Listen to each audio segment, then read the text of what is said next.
John Hinkley Jr., the one that shot Ronald Reagan 41 years ago. He's freed from court oversight 41 years after shooting Ronald Reagan.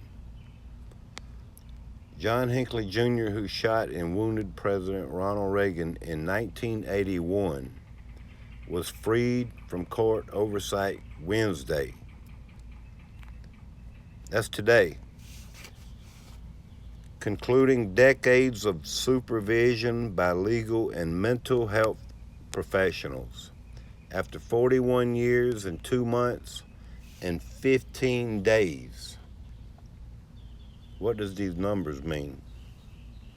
Freedom at last, he wrote on Twitter shortly after 12 p.m. today. The lifting of all restrictions had been expected since late September.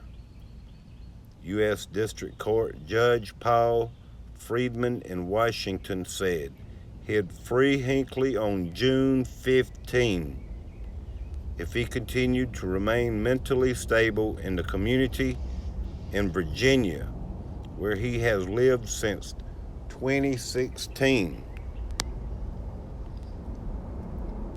Hinkley was acquitted by reason of insanity. Spent the decades before that in a Washington mental hospital. Freedom for Hinkley was originally slated to include giving a concert. He plays guitar and sings in Brooklyn, New York in July. But the concert venue, the Market Hotel, said Wednesday that it is canceling the event after experiencing some very real and worsening threats and hate. There's something up with John Hinkley Jr.